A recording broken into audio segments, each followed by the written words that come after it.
Glória a Deus. É com muito prazer que eu quero estar cumprimentando toda a igreja com a paz do Senhor Jesus. Amém? Que maravilha, culto de ensino, mas com fogo. Amém? Graças a Deus, Ele tem verdadeiramente manifestado a Tua presença sobre este lugar.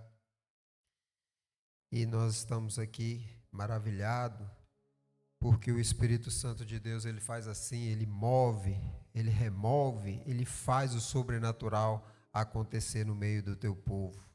E tudo sempre para a honra e glória do nosso Deus. Também com muito prazer eu quero estar cumprimentando os nossos amados irmãos internautas, todos vocês têm sempre cultuado conosco através da rede CMA, com a paz do nosso Senhor e Salvador Jesus Cristo. Como já foi falado e muito bem, estamos na lição de número 10. E qual é o título da lição? Maravilha! Igreja ensinada é outra coisa. Então está ali, o Espírito se opõe à carne, como foi dado pelo nosso dirigente do culto, nosso diácono Gabriel Ferreira. Há uma luta constante, diariamente, entre o Espírito e a carne. E verdadeiramente nós temos que vencer essa batalha através do Espírito de Deus que habita em nós. Amém? Está aí nosso texto áureo. Se você for ver na sua revista, ele não se encontra o texto áureo na lição de número 10. Mas como a revista de número 9 e número 10 são a mesma revista, ou melhor, o mesmo título, portanto, é uma só apenas repartido. Portanto, nós temos o nosso texto áureo, que nos diz assim: ora, o Deus de esperança vos encha de todo o gozo e paz e crenças, para que abundeis em esperança pela virtude do Espírito. Carta aos Romanos, capítulo de número 15, verso de número 13. E neste texto áureo aqui, faz-me lembrar algo. Quem nunca esteve desanimado? Quem nunca perdeu a esperança? Quem nunca se desanimou com algo ou com alguma coisa? Mas a carta aos Romanos é muito clara quando o apóstolo Paulo escreve aos Romanos e diz: o Deus de esperanças vos encha de toda a alegria ou gozo e paz e crenças, para que abundeis em esperança pela virtude do Espírito Santo. É o Espírito Santo, através do Espírito Santo, que faz com que a nossa esperança seja renovada, que o nosso vigor seja aumentado, que nós venhamos verdadeiramente ter a esperança, o gozo, a alegria naquele que pode todas as coisas. Por isso, você que talvez esteja passando, ou já passou, ou ainda irá passar algo que talvez seja fora do seu controle, lembra, mantenha a esperança em Deus. Amém? Vamos para a nossa verdade prática, que nos diz assim: o fruto do Espírito é um dos temas mais vibrantes da ética cristã, pois mostra para o mundo o que o Espírito Santo colocou dentro de cada um de nós. Então nós vemos que, como já foi falado no sábado, que é o fruto, é no singular. Essa palavra fruto é no singular, quer dizer que é apenas um. O fruto. Que fruto é esse? Fruto do Espírito Santo. É um dos temas mais vibrantes. Nós vemos quem tem o fruto do Espírito verdadeiramente mostra para o mundo a diferença. Quem tem verdadeiramente o fruto mostra a diferença, porque o Espírito Santo faz com que a pessoa seja diferente. Quem tem o fruto, ele é diferente. É diferente no falar, é diferente no andar, é diferente no caminhar, é diferente em tudo. Por quê? Porque tem o fruto, tem a presença. E qual é o maior fruto do Espírito? Nós estudamos na aula anterior. Qual é o maior fruto? o amor. Algumas versões está lá a caridade. Porque não adianta nada a pessoa falar que tem a paz se não houver o amor, tem a mansidão se não houver o amor, tem a temperança, mas não tem o amor. Tudo isso envolve o amor, envolve o fruto do Espírito. Amém? Está ali a nossa leitura bíblica em classe, ela já foi feita pelo nosso presbítero Josué Freitas, que se encontra na carta de Paulo aos Gálatas, capítulo de número 5, o verso de número 16 ao verso de número 26. Não há necessidade, só está apenas registrado aí. Vamos agora para o tópico da lição. Gosto sempre de refrisar que essa lição ela é composta por 3 tópicos, sendo que no sábado, a primeira aula, ela foi dada os 2 primeiros tópicos, que não há só apenas aí mencionando eles, que foi o fruto, falado sobre o fruto do Espírito na vida do crente, tendo 3 subtópicos. E o segundo tópico, a diferença e a relação entre o fruto e os dons espirituais, tendo 2 tópicos. Nós vamos nos deter no subtópico de número 3, a qual eu peço a ajuda de todos, se encontra ali no telão, creio que dá para ver, está bem claro para todos. No 3, qual é o tópico de número 3 e os seus subtópicos? 1, 2, 3.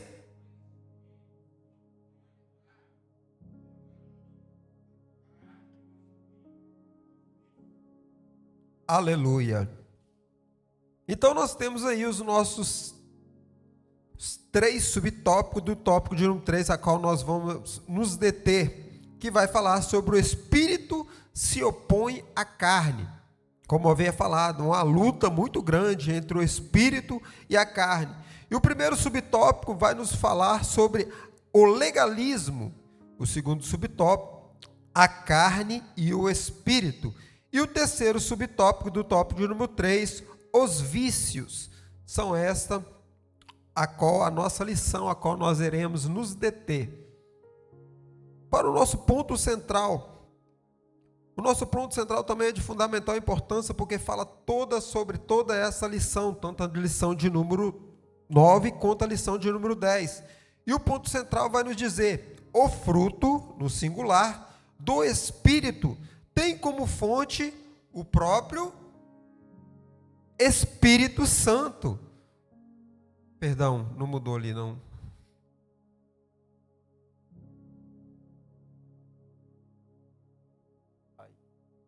Então, o fruto do Espírito tem como fonte o próprio Espírito Santo. Ele é a nossa fonte, é a fonte dos dons, é a fonte do fruto do Espírito e também dos dons espirituais. Agora vamos entrar no nosso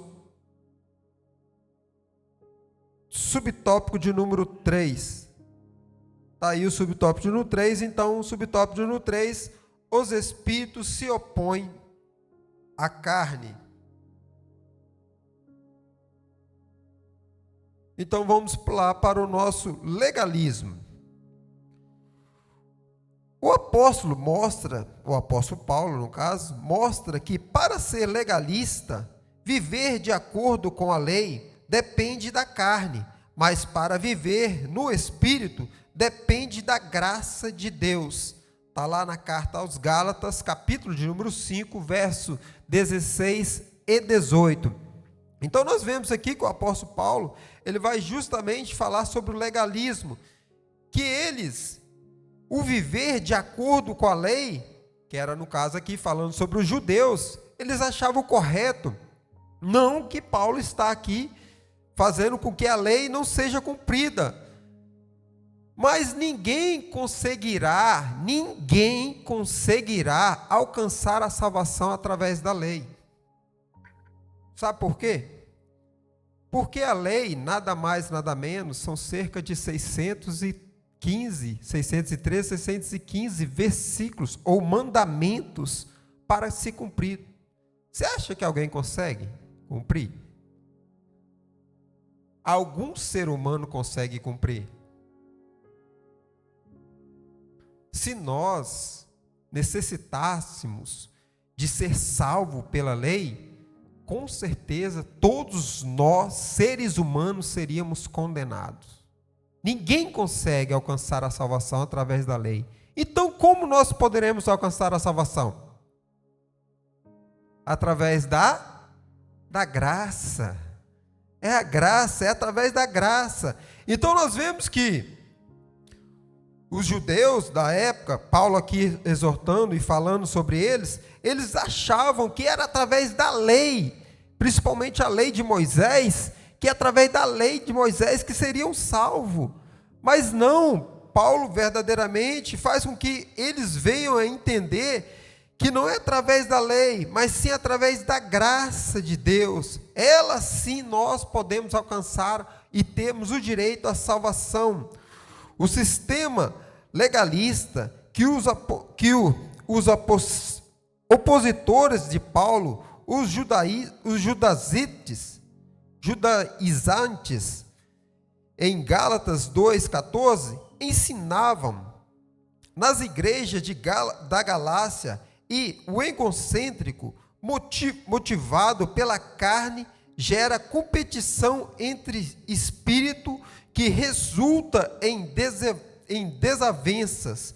Então nós vemos aqui que isso, o que a lei aqui fazia com que? Fazia com que as pessoas criassem um atrito, uma luta, criassem inveja uns dos outros. Imagine naquela época a competitividade entre eles. Quem ensinava melhor, quem pregava melhor, colocando os dias atuais, quem batizava mais, criava aquele ar de arrogância. Por quê? Porque achavam que estavam eles cumprindo a lei. E nós vemos o próprio Jesus, quando vai o fariseu orar, todos nós conhecemos essa passagem, quando o fariseu vai orar e vai falar: ó Senhor, eu já jejuei, eu sou dizimista, eu sou ofertante, e vai falar as suas qualidades, e vai falar muito de 1001 coisas, e quanto aquele homem pecador vai falar: Senhor, tem de misericórdia de mim, perdoa-me, porque eu sou pecador, eu sou falho, eu sou verdadeiramente o que? Reconhecendo a sua falha. E quanto aquele que se julgava, no caso o fariseu se julgava superior, por quê? Porque ele era conhecedor da lei. E muitas pessoas vivemos hoje em dia assim, por conhecer a lei, por conhecer a palavra de Deus, se acha superior a alguém. Quem de nós é superior a alguém? Ninguém de nós é superior a ninguém. Por quê? Porque a graça ela nos alcança. Se fosse através das obras, com certeza estaríamos todos nós condenados. É através da graça, da misericórdia de Deus. É Ele que nos alcançou. É Ele que teve misericórdia da minha, da tua, da nossa vida. E através dEle, por Ele, são todas as coisas. Então nós vemos aqui que verdadeiramente o que criavam ali era uma luta, era verdadeiramente quem fazia mais coisas e quem verdadeiramente falava o correto e praticava o correto. Só que muitas das vezes eles falavam o correto, mas não praticavam o correto. O próprio Jesus ele vai dizer isso. Quando Jesus ele curava no sábado, e muitos deles falavam que a lei de Moisés proibia que fizesse qualquer coisa no sábado. Mas o próprio Jesus falava: mas se você tivesse um jumento lá preso, você ia lá libertar ele, não ia? E esse filho de Deus não pode ser libertado? Oh, irmão, isso é poderoso. Deus curava e as pessoas verdadeiramente queriam ir contra o próprio mestre. Por quê? Porque eles achavam que estavam cumprindo a lei. Achavam que a lei estava do lado deles. Mais valia aquela pessoa continuar enferma, mais valia aquela pessoa continuar da mesma situação. Por quê? Não, porque era sábado, o sabate, não pode fazer nada. Grandes hipócritas que eles eram. E Jesus falava isso. Hipócritas vocês são. Então nós vemos verdadeiramente que isso criava uma divergência, criava uma briga, criava uma rincha, uns para com os outros. Vamos para o nosso subtópico de número 2 do tópico 3. A carne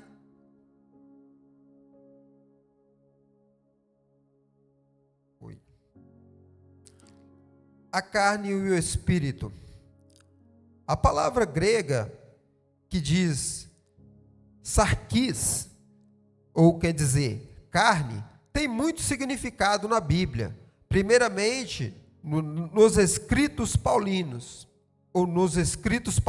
diz fraqueza física em Gálatas 14, ou melhor, 4:13, o corpo em Gálatas 4, também 13, o ser humano, carta aos Romanos 1:3, o pecado, Gálatas 5:24, o desejo pecaminoso, carta aos Romanos, capítulo 8, verso 8. As obras da carne significa o conjunto de impulsos pecaminosos que domina o ser humano. Por isso que essa luta diária que todos nós já passamos, ou estamos passando, ou iremos passar. Que luta é essa? É contra a carne e o espírito. O espírito quer algo espiritual, a carne quer algo carnal. E essa luta, nós só vamos vencer essa luta, nós, igreja, quando vier o arrebatamento. Ou se um de nós vier partir para a glória. Essa luta ela é constante, ela é diária. Por mais que você possa procurar, e devemos procurar manter a santidade, mas a luta vai ser essa luta entre a carne e o espírito. E nós podemos ver que o próprio Jesus ele foi tentado quando ele se encontra no deserto, para ver que o próprio Deus vivo, que encarnou entre nós, ele foi tentado. Se o próprio Jesus foi tentado, você acha que nós não vamos ser tentados? Só que Jesus foi tentado em tudo, porém não pecou. Nós temos essa desvantagem, porque muitas das vezes nós somos tentados e muitas das vezes acabamos pecando. Mas nós temos uma referência. E quem é a nossa referência? Quem é a nossa referência?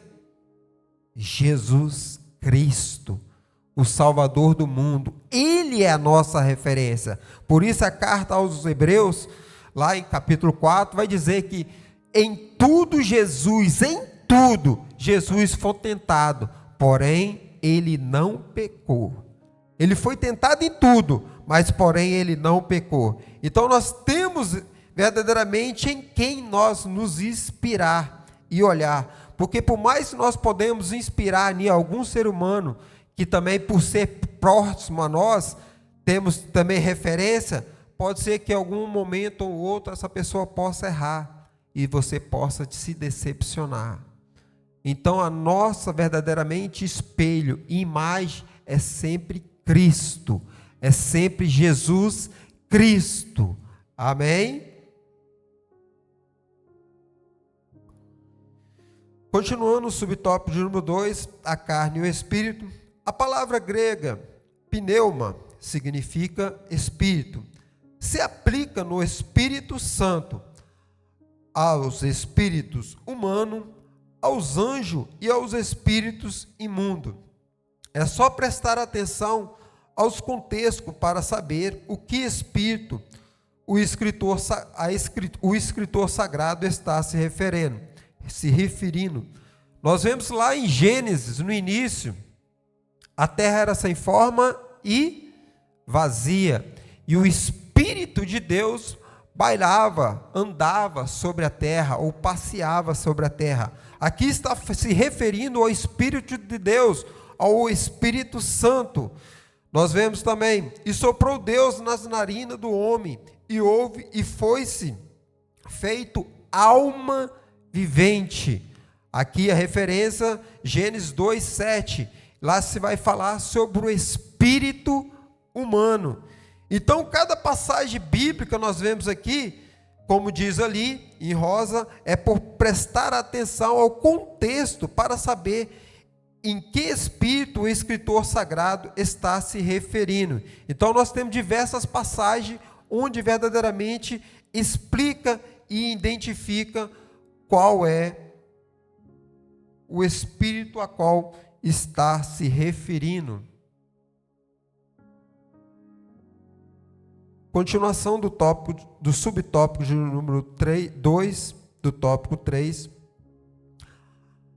A oposição do espírito contra a carne na vida cristã mostra que temos que matar o eu. Isso aqui é muito forte, porque muitas das vezes nós não queremos matar o eu. E matar o eu implica em prostituição, impureza, lascívia, idolatria, feitiçaria, inimizades, porfias, emulações, iras, pelejas, disserções, heresias, inveja, homicídio, bebedices, glutanias, as coisas semelhantes a esta. Os que são cristãos crucificam a carne com as suas paixões de concupiscências. Gálatas 5, 24. Então nós vemos aqui o trono eu. E quem na vida de nós, em nossa vida, em nossa caminhada, por algum motivo ou por algum momento, não esteve sentado naquele trono eu? Como diz o nosso mestre, que atire a primeira pedra. Vamos falar, ficar em silêncio? Sabemos que esse eu, ele representa eu e representa você. Como eu falei, nós somos tentados todos os dias. Não adianta nós queremos julgarmos o A ou B, esteve sentado ali, pode ser que amanhã ou depois possamos estarmos um de nós ali. Portanto, o matar tem que ser todos os dias matarmos a nossa carne, para não viver mais eu, mas sim Cristo viver em nós. Amém? Vamos entrar no nosso subtópico de número 3, do tópico 3, que nos diz assim: os vícios, está lá em Gálatas capítulo 5, verso 19 ao 21. O apóstolo Paulo apresenta uma lista com 15 vícios que ele chama-se obras da carne. Verso 5, capítulo 5, verso 19 e 21. Ora, as obras da carne são manifestas imoralidades sexuais, impurezas e libertinagem, idolatria e feitiçaria, ódio, discórdia, ciúmes, ira, egoísmo, disserções, fações e inveja, embriaguez, orgia e coisas semelhantes. Eu os advirto, como antes já os adverti, que os que praticam essas coisas herdarão o reino de Deus. Amém? Amém? A igreja está esperta. Eu só pulei o não e já mudou tudo, viu? Por causa de uma palavra, por eu ter mudado o não, se você colocar ali, como fez a leitura, você colocar ali, se você pular o não, vai dizer que todas essas coisas, a pessoa é permitida a pessoa entrar no reino de Deus. Mas não, todas essas coisas não herdarão o reino de Deus. Portanto, temos que matar o eu. Temos que matar o eu. O eu tem que ser morto e vai ser morto hoje. Amém? Hoje vamos matar esse eu.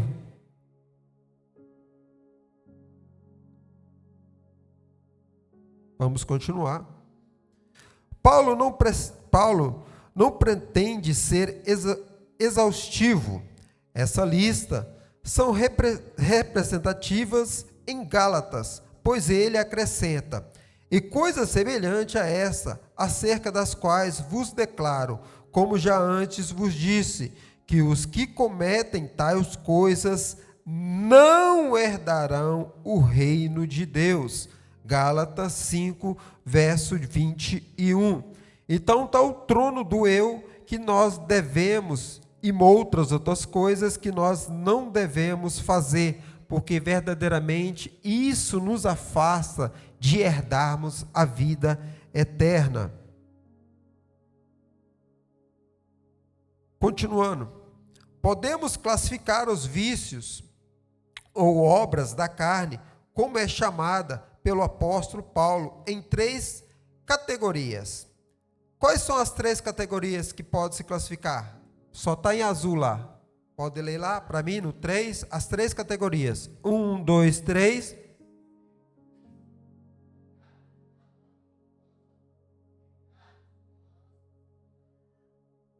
Aleluia. Então, nós podemos aqui separar esses vícios ou obras da carne, como queiram, em 3 categorias.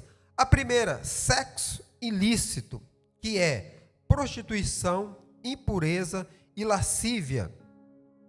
Pecados de ordem religiosa, idolatria e feitiçaria. Aqui, voltando na idolatria aqui, eu vi algo muito interessante falando sobre idolatria, que muitas das vezes nós temos sempre por hábito de vermos e falarmos que a idolatria é sempre adoração de imagens. E é óbvio que a Bíblia mesmo isso afirma que não devemos adorar nem imagem nem escultura. Mas muitas das vezes nós estamos vivendo numa era, famosa era gospel, e muitas das vezes essa era gospel tem pessoas adorando pessoas. E isso também é idolatria. Tem pessoas adorando pessoas. Tem o seu cantor preferido, tem o seu pregador preferido. Vivemos numa era que muitas pessoas estão fazendo ou cometendo idolatria, achando que não está. Só porque não adora imagem nem escultura. Mas estão adorando pessoas. E isso é um gravíssimo erro. E muitas das vezes eu queria parar justamente para falar nisso, porque nós, como igreja, que devemos ser igreja ensinada, não cometemos esse erro de adorar pessoas, que se encontra ali também na idolatria, que é um pecado de ordem religioso ou religiosa. E o segundo, pecado de ordem social, que é inimizade, brigas, e aqui também podemos parar e apontar e abrir um parênteses, que existe, infelizmente, isso, brigas aonde? Dentro da igreja.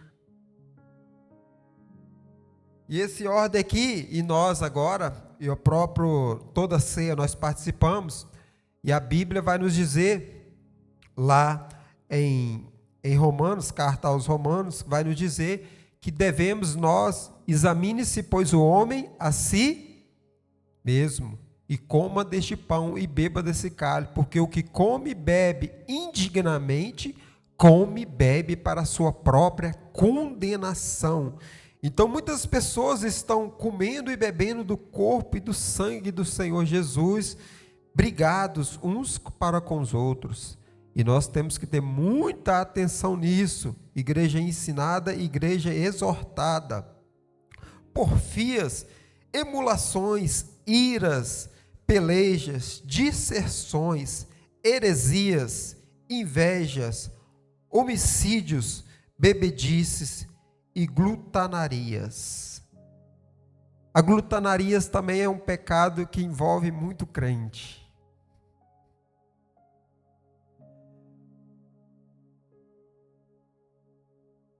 Amém? É pecado, irmão. Gula é pecado. Às vezes a gente acha que não, mas está na Bíblia. Gula é pecado. Comer demais é pecado. A gente às vezes olha para o pessoal do mundo, os beberrão, que bebe muito, mas os comelão também é pecado.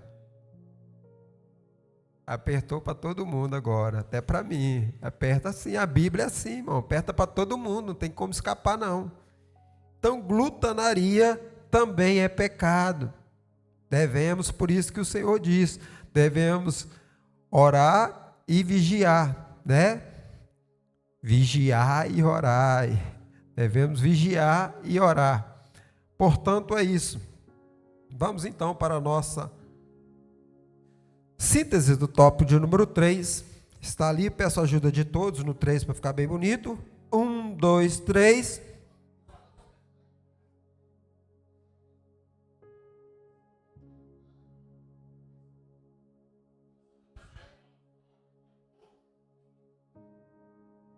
Aleluia.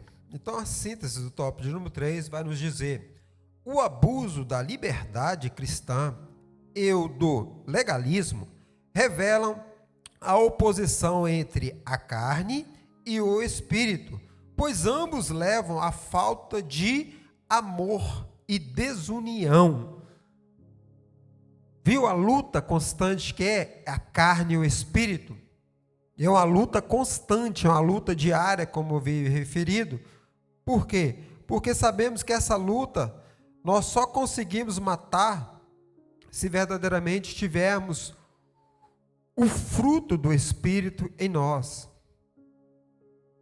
Como foi falado muito bem pelo nosso presbítero e co-pastor Roger Santos no sábado, é muito bom a gente buscar os dons, mas é de fundamental importância buscar pelo fruto. Porque os frutos, ele faz com que a gente verdadeiramente consigamos lutar essa luta diária que todo crente tem e todo crente passa. Infelizmente, quero te dizer que todo crente vai passar até a vinda de Cristo ou a partida de um de nós.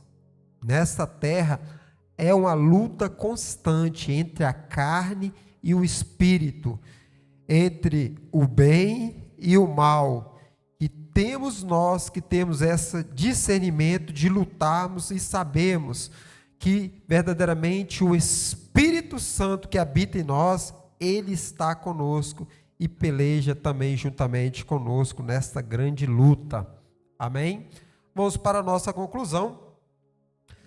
Cabe a cada crente fazer uma análise introspectiva, quer dizer, uma análise olhando para dentro de nós, para verificar se as suas inclinações são carnais ou espirituais.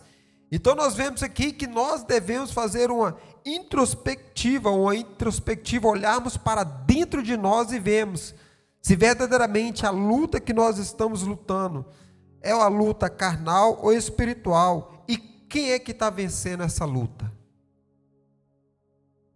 Aqui fica essa pergunta para nós, uma reflexão para nós ter quem está vencendo essa luta diária, que eu falei, todos nós temos essa luta diária, e quem é que está vencendo? A carne ou o espírito? Salomão diz que o homem é aquilo que imagina a sua alma, Provérbios 23, 7. Jesus disse que o homem fala aquilo do que o seu coração está cheio, Lucas 6,45. O pensamento de cada ser humano norteia seu comportamento. Se a mente é carnal, seu comportamento é carnal, que resulta em vida, morte. E se a mente é espiritual, seu comportamento é espiritual, que resulta em morte, vida e paz. Amém? Nós estamos com vida e paz? Amém? Estamos com vida e paz? Está no caminho certo. Amém? Vamos então para a próxima aula, que é, leia para mim, todos fazendo um favor. 1, 2, 3.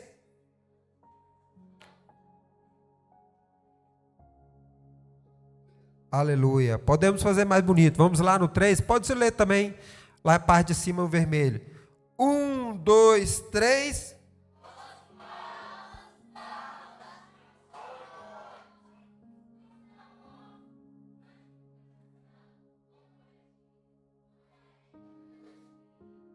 Aleluia, glória a Deus. O pastor João Paulo ali viu muito bem, eu acabei esquecendo, é às 18 horas, me enganei, peço perdão, e não às 19 horas. Então a lição de número 11, e tem como título santificação, comprometidos com a ética do Espírito. Amém?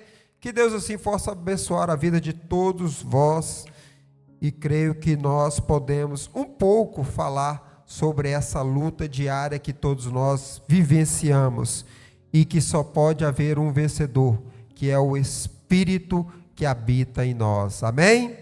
Que Deus assim vos abençoe e convido o nosso pastor local, pastor João Paulo Moreira, a qual estará tomando a direção deste trabalho.